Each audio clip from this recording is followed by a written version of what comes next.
Hey people, my name is Carlos Luna. I'm the content producer here at Roll20, and I'm so excited because today I get to interview Chris Spivey. Chris is a writer, creator, game developer, veteran, I'm running out of fingers, CEO of Darker Hue Studios. He's a whole list of things, and you all should be jealous. We're here to talk about Chris's most recent release, Haunted West, which is a historical fiction, weird Western spaghetti's in there, spaghetti action role-playing game. That's a mouthful. Chris, how are you doing? Great. You pretty much said everything, so I think that's a wrap, folks. You That we actually did. We nailed it. We nailed it on the first time out. Thank you so much for being here. For those of you watching this on YouTube, right after this interview, we have Haunted West, the an actual play. So we're going to be talking about the book right now, and Chris, the creator, the writer, the author, is going to be walking us through it and telling us a little bit more about that. Chris, hang on one second. I'm just making sure we're all good here. Yeah, we're good. So I'm going to be flying through some questions right after this interview. We have the session 0. This session 0 is a limited run show, so we are doing 5 episodes. 4 of them will be sessions. This one right after this interview will be a session 0, so you can see like the character creation, you can, the conversations that a GM might have with their players, so you can get a real feel and a taste for this book. What else? If you're watching this on YouTube, check the description. I will leave a link for this actual play because I imagine you're watching this in the future. All right, Chris, for the people at home, tell us a little bit about yourself and maybe some previous projects that people might know you from. So I've already had a great introduction. Now I feel like I will have to go and hype myself just a little bit by merely saying I am just a writer. And I was fortunate enough to work on some great projects. But a bit about me, I'm from Alabama, a small little town folks may have heard of called Auburn. We've got a football team, and I think that's about it. You can pretty much drive through town other than that. Okay. Mm. For the town, not you though, right? Like for No, the just town, the that's town. it. Just the town. Okay, good. Yeah,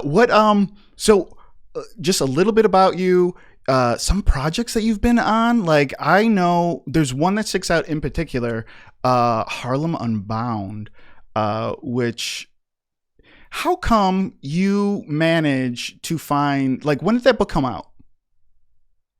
The first edition came out in 2017. Okay. It was a labor of love. How did you beat both like Country? Is it country or county? Lovecraft County Country. Yeah.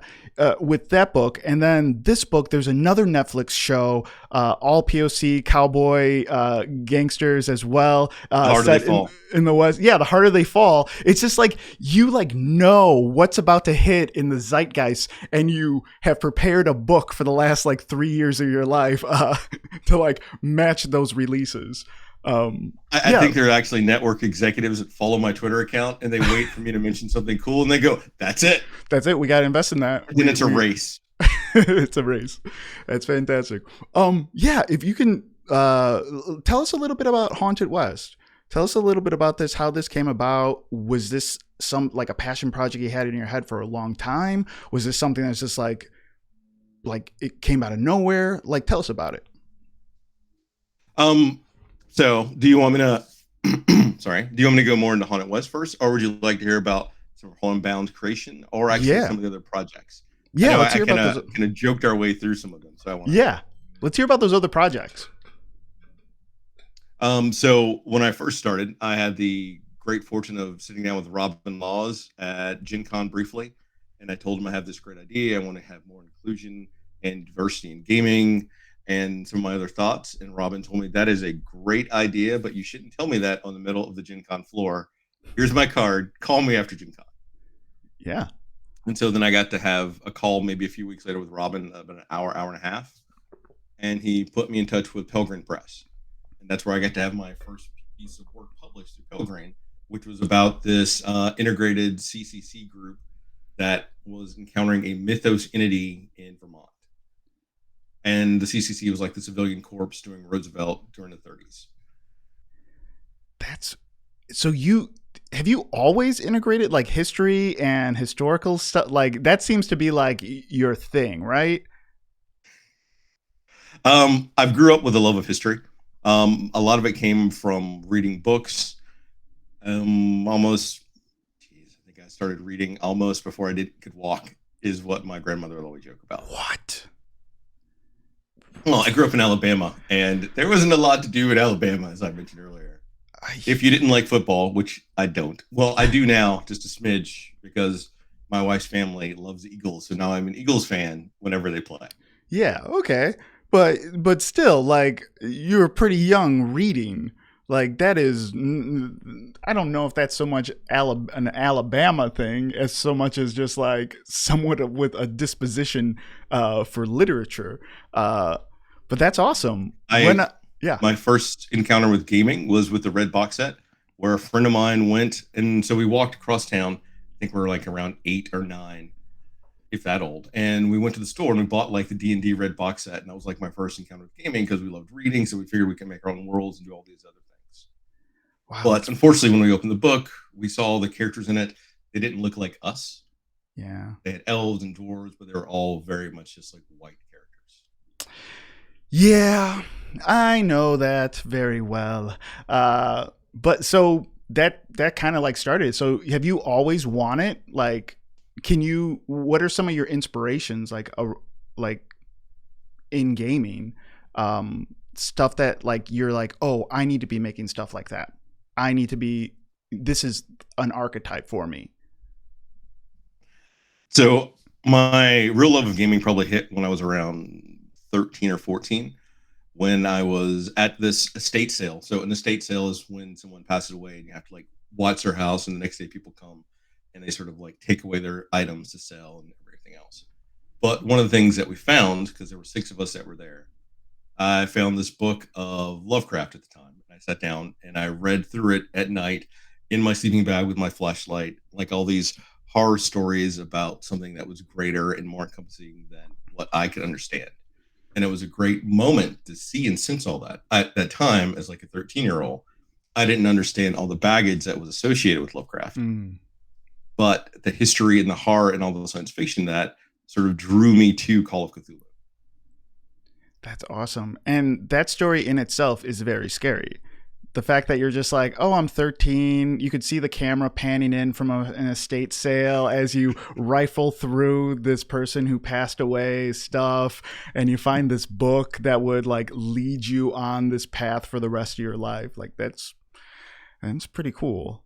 Tell us about Haunted West. Tell us about how this came to be. It almost feels like well, it's a big honking book. I'll just tell you that. Like I already told you earlier, this is a big book. This is a big boy. This is a kill a spider, a centipede, like all at the same time book, right?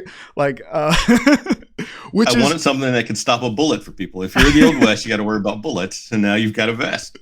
It's fantastic though. Like it's chock full of everything. Like everything that you can think of or want. Tell us about how that started. Was this something that you had in your mind for a long time, or did it start out small and kind of snowballed? Like, what was that process like? So it started actually with my grandmother back in Alabama. I was a kid and we only had one TV because we didn't have a lot of money. And I would be watching cartoons in the morning. And then on Saturday mornings, she would come in and suddenly we were watching Westerns. And at first I had a real issue with that. It's like, come on, I want to finish like what happens to like the X-Men, but I don't know because now we're watching like the Rifleman. And eventually it sort of became almost like a bonding time for us to spend time together, which in it itself sort of became like an important thing. And then we just started doing it whenever she would come in, I like flip over to the Westerns and it was our thing.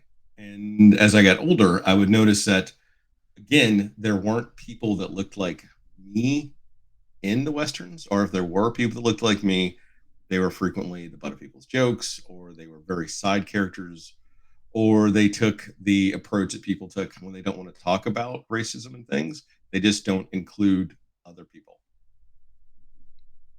And that always stuck with me. And when I was watching it younger, I didn't understand why it bothered me. But as I got older and I developed more content and world weariness, a better understanding of the world, I put together what it was. And ever since then, I've always wanted to go back and attempt to reclaim some of that genre for other people, because our stories, and we're there. Yeah. And a lot of our stories were taken or stolen. And we can't have a productive future without knowing our past. And that means combating all the bad parts and celebrating all the good parts. Yeah. How did you do, like, what was your, when you're approaching this, and if you can actually just tell people, give people a little bit of a rundown of Haunted West, what they would find in the book, that would be great. And then I can dive a little bit deeper into it. So Haunted West is probably the most historically accurate role-playing game, and I will even go so far as to say possibly book, that you would find that talks about the Old West. Because we talk about the history, the people, the land, the indigenous nations that were here before the colonizers came over, and the different deals that were made between different peoples and groups, and how that was a cycle of violence. But at the same time, there was this thing about how all of that shaped the nation that we live on and that we're all called home now. And so all of that is in the book. And on top of that, there is a 3-tiered system of gameplay where you can go almost super narratively described. You can go hardcore, like chase rules with moving jacks and other pieces, or a miniatures combat level. And I know that some people enjoy Powered by the Apocalypse, so I hired another great writer to come in and make a Powered by the Apocalypse hack in the book too. And on top of that, it's insane, we add an alternate history that talks about the Reconstruction and what if it had actually been successful. And on top of that, we add in the Weird West and lots of different aspects of the Weird West. Because the Weird West isn't just vampires or werewolves. It is a large field of different things, from aliens to vampires to spirits to folklore. And we encompass all that in the book. I almost like to call the book itself a box set in one book. Yeah. Yeah. I had made a joke earlier when we were getting ready that this is the core, very similar to like the Girl with the Dragon Tattoo series, all inside one book, which is fantastic, because I was, I think I ended up messaging you like shortly after I actually opened up the book, and I was like leafing through it. And usually when I'm like browsing a book, I'm becoming familiar with a book. I'm not like one of those people like page 1 and then the end of the book. I like leaf through it and I find the things that like strike my fancy. And I found myself stalled so many times where I'm just like, what's this about? The history of the Lone Ranger? I'm like, what? I'm like, why is this like, because I flipped through a lot of RPGs. I'm the content producer here at Roll20. It's kind of my job. And like the way you mixed the historical with like the gameplay and also the like what if type stuff, it all feels like if you had given us one thing, that would be enough, right? Like it felt like if I had given you one thing, that'd be enough. But the fact that like it all exists, it's like a huge buffet for anyone who wants to run this. Like they are armed to the teeth with how to run the game for their particular. It's like, you know what it is? Not to get all psychological on you, but you had just mentioned that like you had not seen this stuff growing up, and it almost feels like you were making up for lost time. Like when I'm leafing through this, it's just like, you know what? I didn't get this. It's like when you grow up and you buy all the toys that you never had when you were a kid. Like that's what this book is like. Yeah, tell me a little bit more about that. Tell me more about like, let's talk about the gameplay. Let's talk about like the system that you have, or the systems that you have in there.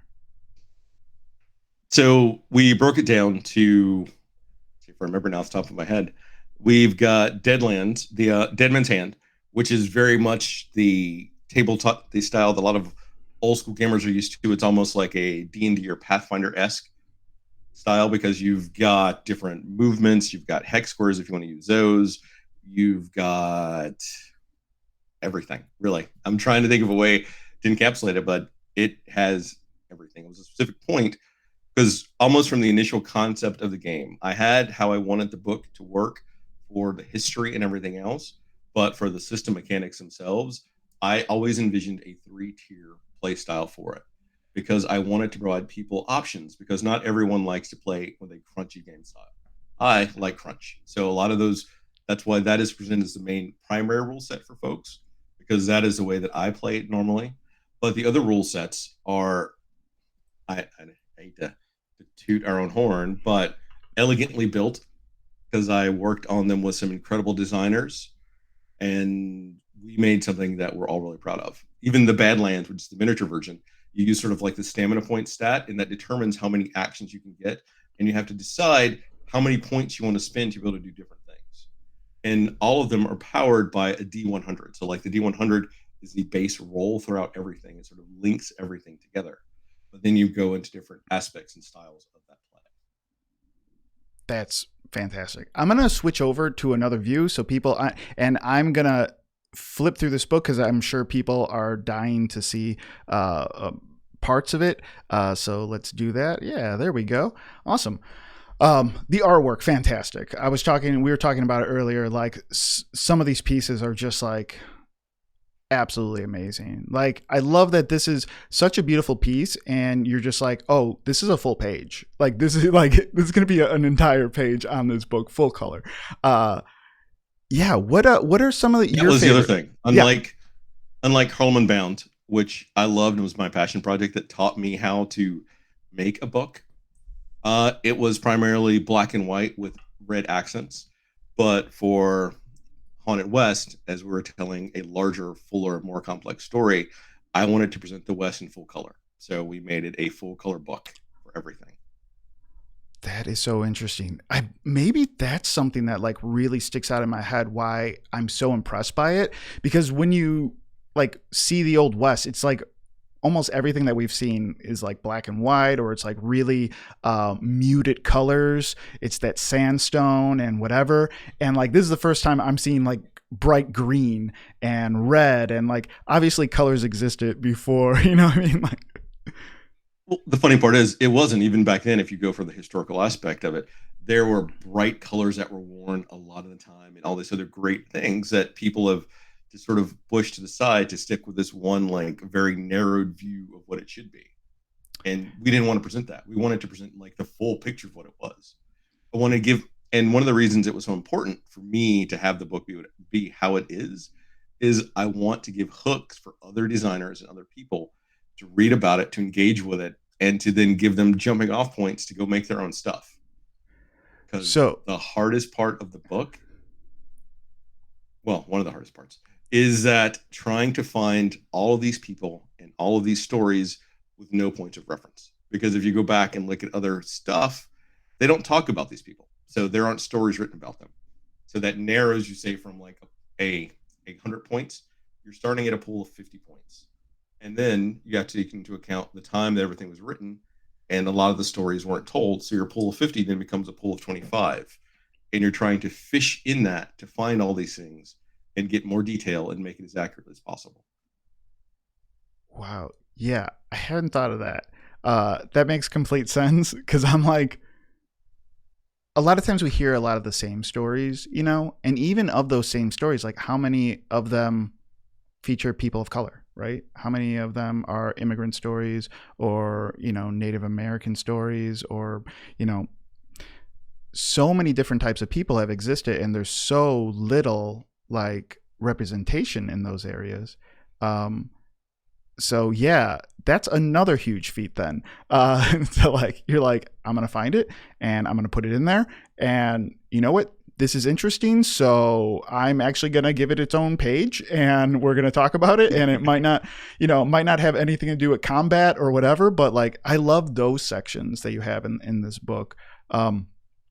Let's talk about those historical plot hooks. I really dig those. Like, those are actually my favorite part of the book, because one, like, I don't know all that stuff, you know, like I just don't. But like two, at the end, you're just kind of like, well, also he might be an alien, or also, you know.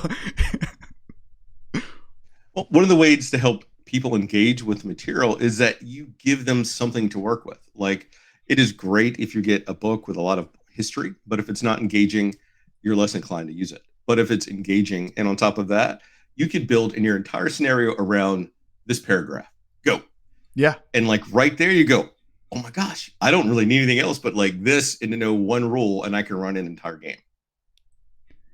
Yeah, it's fantastic. I love that. And it leads to so many other I think I like it on top of that because it does lead to other things, and it kind of levels the playing field. Like, if a player is so inclined to do their own research, you know what I mean? Like to learn their own thing on history, they can use it for inspiration, for reference, to be a GM lawyer or what have you, a rules lawyer if they want, and be able to bring well, actually GM. Yeah, I mean, people, if you're watching this right now, you're watching me scroll through this PDF, and I am quickly scrolling through it, scrubbing through it, and I'm probably like, what, 60% through right now? And I've been doing it for like the last 10 minutes. There's just so much here. Okay, yeah. So what are your favorite, what, I talk about Easter eggs a lot. Like, I feel like writers love their own Easter eggs. They love their own like little thing, like, ooh, well, any, you know what I mean? Like a little cryptic thing that they just like throw in there. Can you tell us if you have any of those in this book? I'm sure you do. Like you seem like the type of guy who loves complicated and loves like something's really exciting to you if it's like a puzzle box, right? Like that seems like you. So everything I write, I put little weird plot hooks or in jokes inside of it, and Haunted West is full of them. So I've had the joy of working with Onyx Path, and one of the Onyx Path developers has read a lot of my stuff now and has caught on to some of my tricks. And as they were reading through this, because they were one of the readers for it, they're like, "Hey, I just noticed that Conan Doyle reference you made on page so and so." It's like, how did you find that? That is so obscure, no one should read it. Or it's like, "Hey, I caught your Bowie reference on this page. How did you get a Zora Neale Hurston thing in here without saying Zora Neale Hurston?" I knew it. We've been talking. I'm trying to up my game now. We've been talking for like maybe like an hour today, and I can definitely tell like you just seem like such a guy that's like tickled by like like it's there, you don't know. That's awesome. What is something? A side joke not related to this. I was one of the writers for the new Chicago by Night book for Vampire. Oh yeah, Onyx Path did. And I got to update Kevin Jackson, who was the Prince of Chicago. And throughout the book, I got to add some other things in. And so I gave Kevin 4 other siblings. And if you go back, if you get the book and you read it, you may notice the name of their siblings. But this year sometime, the lead developer of the book is talking to someone about the game, and he puts together that it's Kevin, and he has 4 other siblings, and Kevin's last name is Jackson. So equivalently, I've given them the Jackson 5. Oh my God. See, no, that's not, I'd pull your book from the shelf so quickly if I found that. No, that's fantastic. Like, I love stuff like that. Like, and that's what's really important about a book like that too. Like, I know that's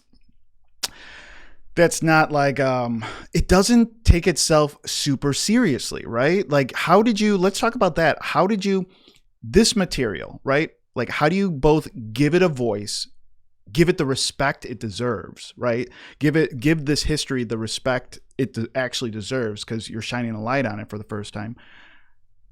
How do you do that and still make it fun? How do you handle that? It sounds like it was very easy, or maybe it was hard, or maybe you found a way. I don't know. I'd be terrified. So this book is the hardest thing I've ever done. Harder than my time in the military in Iraq. Wow. Harder than my time in law enforcement. Harder than even thinking about and creating Home Unbound like by myself, because it has so many moving parts. so many different layers to it. The level of complexity and sensitivity required, the additional resources to call people in. I guess I will start at the beginning almost, like from the Kickstarter. We launched the Kickstarter, I want to say it was October of 2019. I'm not sure if people remember what happened to Kickstarter in October of 2019. No. So we launched, and about 3 hours later, that's when the Kickstarter union strike happened. Oh, yeah, yeah, yeah. And I thought about actually canceling the Kickstarter, but fortunately enough, the unions, the people on strike said, please keep backing Kickstarters because that helped them. And fortunately, the project funded, but I had a number of people email me privately saying, hey, this is happening. I will not back anything on Kickstarter. Yeah. Best of luck. And after that, that moved us to about 2020. And so I think everyone remembers what happens around February of 2020. No, refresh me. Yeah. Oh wow. Okay. So what's going on? Like February. So that's when COVID hit. Yeah, yeah, yeah. What's going on? And everyone went on lockdown. And the impact of COVID on in life in general and everyone that was suffering. Now add in trying to create a creative product on top of that. Then trying to create a creative project that delves into the complexity and horrors and atrocities done during the time period and trying to work on that project. Yeah. And then also like finding a whole new way of communicating and timetables, and people are losing their job, people are getting sick, people have loved ones passing away. It's like every step of the way something was trying to stop you from making this book, right? Like, and I've been a freelancer for a number of years, and when I sort of transitioned to publishing, was astonished by the number of people that didn't hit or meet deadlines. Oh. And I will not say who, but I had at least one person that worked on the book that was past their deadline, and they gave me wrote me 1,000 words, beautifully written 1,000 words, about how this project couldn't work at all and how they couldn't do the work they were supposed to do, and they just flaked. So if you were a freelancer, I will say that meet your deadlines, and if there's something you can't do, talk to whoever your line developer is, because they're willing to work with you. As long as you give someone notice, they can try to come up with something. Like for me, I'm all about my team. Could be from my army. I'm all about my team. If you tell me you can't do something, we'll find a way to make it work. The more notice you give me, the easier it is for me to help you. Yeah, absolutely. And so there was that additional hurdle too. Can you tell us like how much percentage wise they were responsible for that they left you holding the bag for? That would give away more than I want to. Okay. I have no idea what that person was going through. Enough said. That in itself vastly impacted the timeline. Yeah. And then having to do rewrites, and there's a level of sort of ingrained bias in people. And for instance, someone that was writing part of the book wrote thousands and thousands of words on the Mormons, but they only wrote 50 words on the Exodusters. And that goes against the creed of the book, because like from the beginning of the book, how it works is that we're telling all of these stories. So that means shining an equal light on as many people as possible, and no one can take center stage. So having to go back and rework and workshop that, so that I added additional time. Wow. What and the last hurdle, I'll skip some in the middle for you. No, the last hurdle. So we get the book done, we send it off, and then there was a printer error, and we had to. I've been working with the printer from when the book went out until technically right now, and then there's a reprint of the book. I recalled the books that weren't right, sent out new books to folks. How many? Sorry. Like more than one, but less in a full order. Oh my God. But everyone's got their books. Folks are happy. Let me ask you this. Was it worth it? Yes. Absolutely.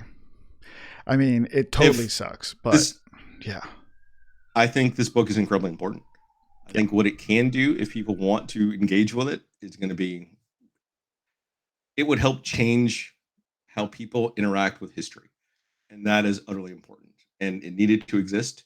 And I am glad that I had people willing to go on this hectic, unexpected, wild journey with me to make it happen. Yeah, I mean, for as many problems that showed up in the project, it sounds like your team was really like behind you 110%. And like something like this needs an army, right? Like a huge team to like go through it and fact check and still make it fun, right? Because it's still a game. It must be so easy to like fall into a trap of just like, no, this is important and it needs to go in. But it's just like, well, yeah, but also like, how does it fit with like the fun game that we're trying to have people play, you know? Yeah, this. Well, that's why for when we did it, one of the things was the game itself. You needed to be able to run, if you wanted to, a purely historical game. Like you could die of dysentery if you wanted to, Yeah. rather than being afraid of bullets. Or if you wanted to, you need to be able to run this weird high flying game where you're like all vampire gunslingers fighting gray aliens on like a falling hovercraft with like dinosaurs into the Lost Valley. Yeah. You could do all that if you want to. And it's that gulf that you could play at. Where do you think it really shines? Like, where do you think like you play tested it dozens of times, I imagine. So what is something that like surprised you of like, oh, people really love this thing? How much, it's gonna sound silly, but how much people love the actual history. Because history is weirder than a lot of fiction if you go and read it, but Yeah. it needs to be entertaining. And that's why I chose a lot of the people I chose, because they can turn dry text into something that's almost like a comic to read. Yeah. That's incredible. The I have a friend who's playing the game right now for their home group. I think they're on like their 10th game now, and they've talked about how much their group loves the dueling mechanics, because we've broken down, you can have a social duel because words are just as important as a gun, and like the gunfighter duels, and they've had like a mix of those where you can be in the bar having this big massive social combat with Hearst and trying to convince the town people that of what a villain Hearst is, or in the middle of like town square and it's high noon and you're getting ready to draw down with someone. Like those are in there and they're like loving those because it's a separate mechanic in the game that flows differently but uses what you've already learned and built on. That's fantastic. Of course, the writer is tickled by the social duel of fighting with your words. Of course. Love that. Love hearing about it. How does that even break down? Are they like actually like what are those mechanics like? If you can just give me a taste of them. So they follow a similar structure. It's sort of a 3-round tier of different actions you can do. Part of it for the gunslingers, like the first round, is all about sort of sussing each other out or trying to throw the other person off. You might give them like an intimidating glance that first round.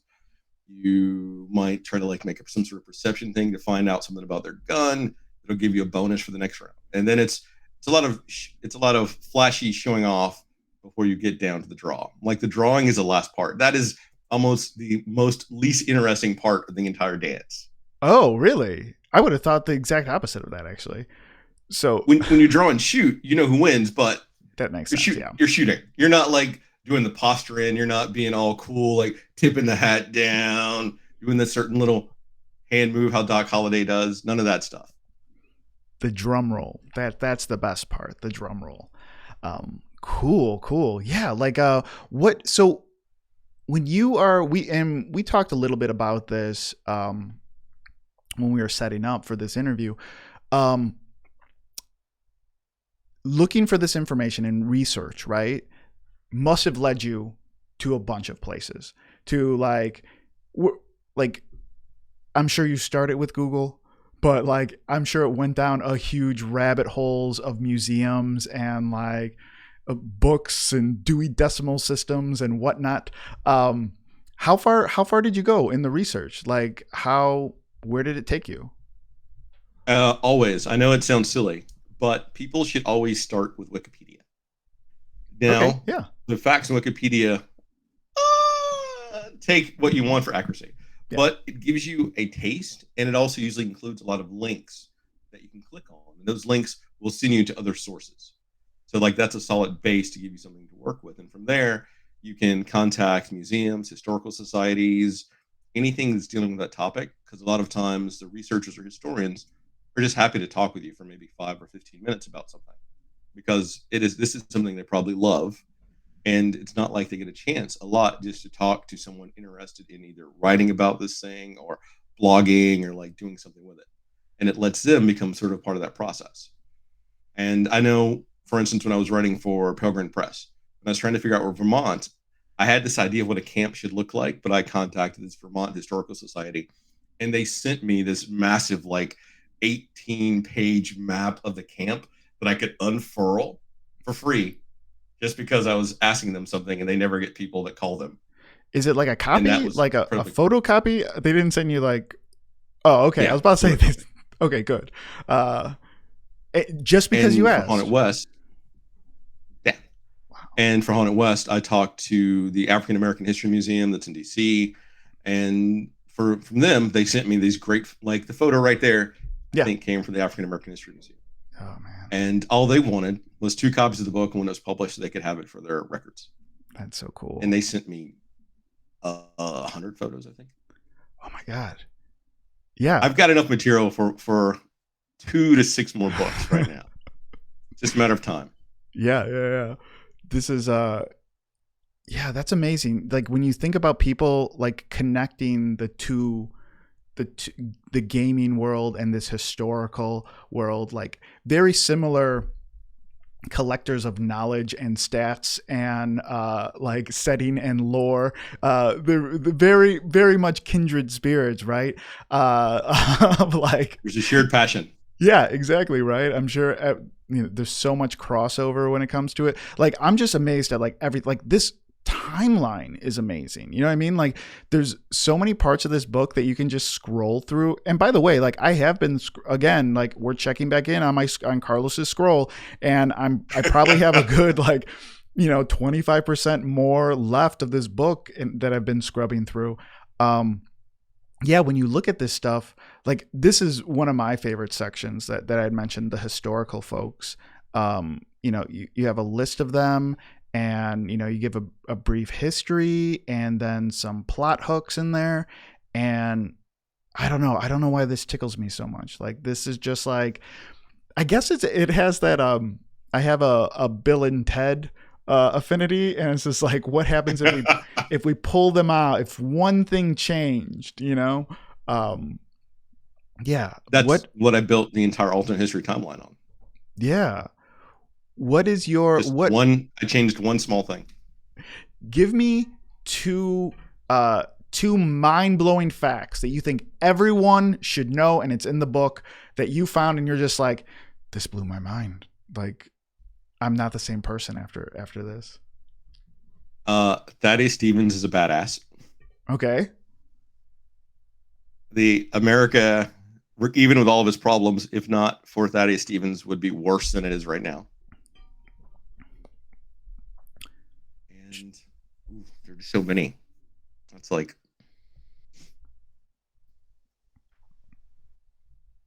and regardless what anyone tells you, Bass Reeves was a Lone Ranger. Wait, do people deny that he was? So I'm actually on the Bass Reeves page right now. Yeah, they do. He's attributed to being the inspiration for the Lone Ranger, right? Like, yeah, but there are other historians that would differ, and they would come up with other reasons why not. But in my opinion, and I stand by the facts that I go by, Bass Reeves was the inspiration for the Lone Ranger. That's fantastic. I love it. And I love the idea that like this is so important, it needs to be in this book. You know what I mean? Because like, if not your book, whose, right? Like it goes back to that. That's why when you ask me, even through like all the trouble and everything, was it worth it? Yes, because I don't think anyone else would have made this. They wouldn't have had all the different people from all the different backgrounds. Like we focus on like immigrants, different religions, like different races of people. We focus on indigenous nations. We touch all those things, and there is no one certain person that takes center stage. And that's how you need to tell the story, to have it have nuance and be complete and show like something that everyone did. Yeah, it's fantastic. I'm like in love with this book, and the And then we put in zombies and vampires for folks that want to go and fight them. yeah. So what are your zombies and vampires different than vampires and zombies that we've known? You know, everyone puts their little spin on them. Do yours have a little spin? What's your little spin? Well, we actually took some of them we made up, some of them we took from folklores of different like groups of people and everything else.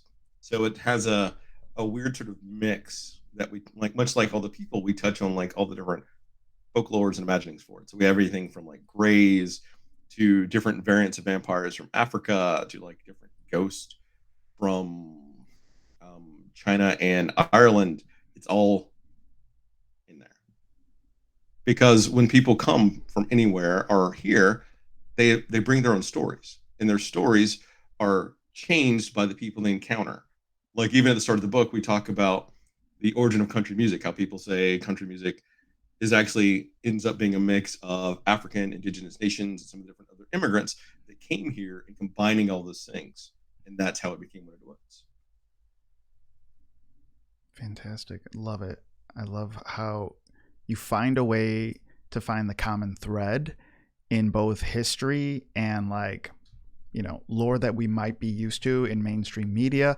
And you're like, oh, I'm just going to tie it together. Like this is, we can tie it together, not even through like a cliche, but through theme, right? Like the theme of like history.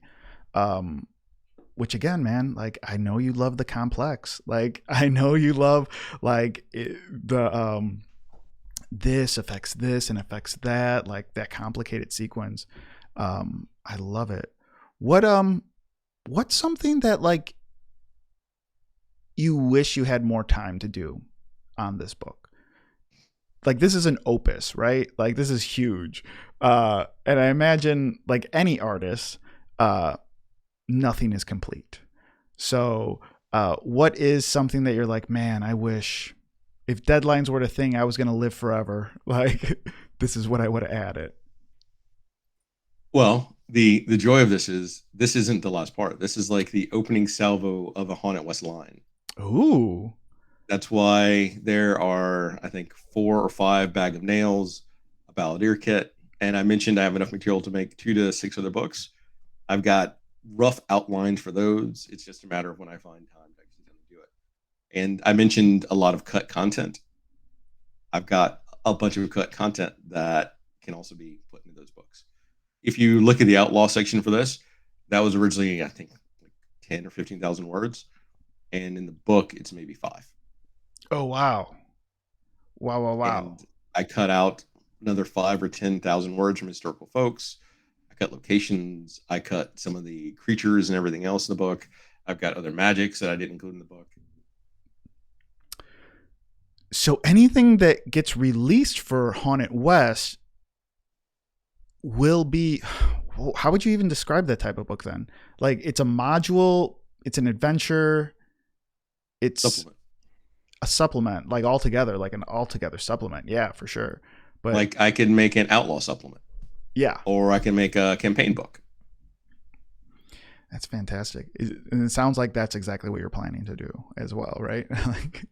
I don't know. I've been in the West now for 4 years, roughly. I think wow. We'll see. 4 years. 4 years is a long time. That's just working on this. Yeah. How long was it in your head before you did it? Like, how long was it kicking? So, anyone that knows me knows I usually have about 10 different, like, solidly siloed different other ideas. And as I was writing Harlem Unbound, I had 3 or 4 ideas that kept coming back to me. And I was like, I don't have time to work on you right now. I need to finish Harlem Unbound. And Haunted West, out of all those ideas, was the one that kept coming back. And so once I finished the first version of Harlem Unbound, I started sketching out more of Haunted West. So I'd say that was 2017, 2018. I started like expanding on the notes I had. and I started thinking out how the book should look. Are they? Does it feel like different universes to you, or do you connect them in your head?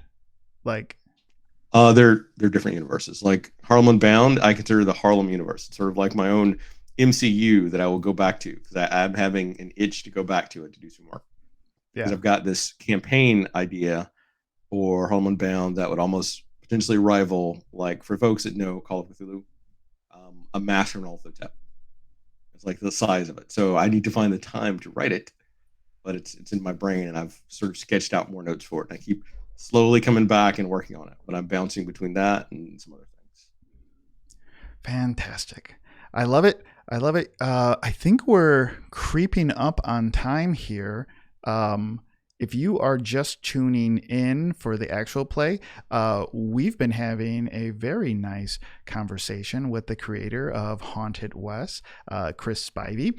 We've been scrolling through the book, and it's been an hour, and I haven't even reached the end of it yet. And we're just going to keep going and going for a very long time. I'm going to switch over to us talking the talk. Do we want to ask the chat if there are any one specific thing they'd like to know before we wrap up? Maybe one or two quick questions? Yeah, if the chat has any questions, please put it in there. I've seen a few people post that they have the book, that they got their copy. I would love to hear. You're the best people if you have the book. So if you have it, just drop a question in there. I'll read it. The mods are there as well.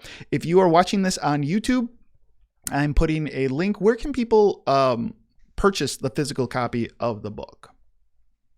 They can purchase it from the Darker Hue Studios website, or they can go to Indie Press Revolution. That should also have a copy. That should have their link active in about 2 days. Fantastic. We also have the Roll20 version coming out soon. I believe it's up for pre-order right now. Is that true? I think so. Yeah, it is. And for people that want to get the pre-order from Roll20, I've even given a discount until it goes. Oh, awesome. Do we have that? Mods, if you have that, go ahead and drop it in the chat. This will go up pretty quickly on YouTube, so I'll include that as well in the description. So if you're watching this on YouTube, go ahead, open up that description and find that link. Do you have a favorite monster or baddie from the book? That's a hard one. I have so many. I'm gonna. You asked me a very. That's from Dr. Colossus 2 asked that question from the chat. Now that he's asked, I've forgotten the names, but it is from one of the different indigenous nations tribes. It's almost like this carnivorous giant that is described in some of the different folklore. I don't remember the name right now, sorry, but that is one of my favorites. Just how there is this great African Vampire 2 variant that's in there that has they're almost invulnerable, and they can change into like the size of a fruit fly and all these other great things. Oh wow, the size of a fruit fly. It's not. Is it like a gargoyle type creature? No, it's a vampire-esque creature, and one of the forms it can take is a fruit fly. So it flies around and like sneaks into people's places, and they can change and drain their blood. But when it's in its fruit fly form, in some of the myths, it is invulnerable to damage. And people would put out, I want to say it was like honey and milk or something to sort of lull it to sleep. Oh, that's fantastic. So like that's a great question, but I've also been working on something else. I'm trying to remember the names right now. Cool. But I remember the attributes because we had to find a way to make it playable for people if they encounter her. Because, all right, we jump the nigh invulnerable vampire. Okay. Yeah. That's not going to work. That's fantastic. Let's see. Another question here. We have. I think I skipped one. Chris, who were 5 inspirational characters you enjoyed including the most? Red Cloud. Bass Reeves. Kind of goes without saying for Bass Reeves, though. What is her name? Ayatoy. And now I'm going to open my own book at this point. Baddie Stevens. Oh, yeah. And I forgot her name, but she was a former black enslaved woman who became famous for having her own racing horses. Eliza Carpenter. Oh, that's interesting. Nat Love kind of goes without saying too, so that was an easy one. Fantastic. Oh yeah, I have her right here. Let's see. Incredible. Yeah, because awesome. they're Go on. Amazing people that we've never heard of. Yeah, whose stories are unbelievable, and there's so much you could do with it. Like that, her as an NPC in your game. Yeah. I got the plot hook right here. Horse thief is a serious crime in the West. Like, yeah, I love that. I love those that. Are those are the Life Western series books behind me.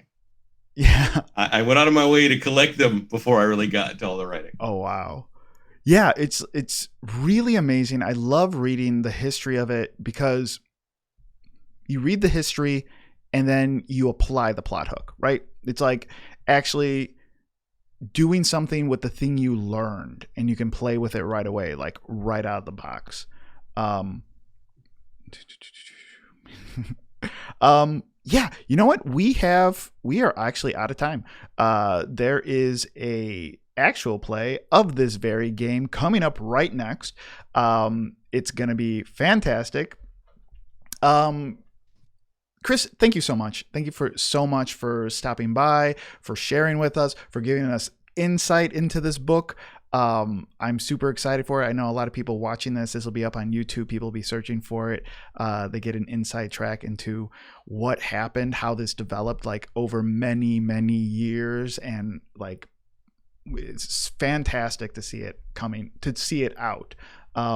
Is there anything where a link or where people can find you or anything you'd like to say to the audience? This would be the time.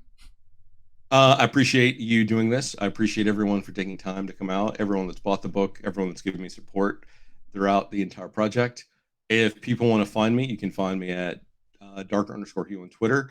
Or if you want to have some great conversation with us, you can come and join the Darker Hue Discord, where a lot of us are right now chatting. And there's a lot of buzz about the actual play that none of us know anything about that I'm excited to see. Fantastic. Thank you for joining me. You are a fantastic guest. Once again, I'm content producer Carlos Luna, and stay tuned for the premiere episode of Haunted West. Thank you very much. Bye. Take care.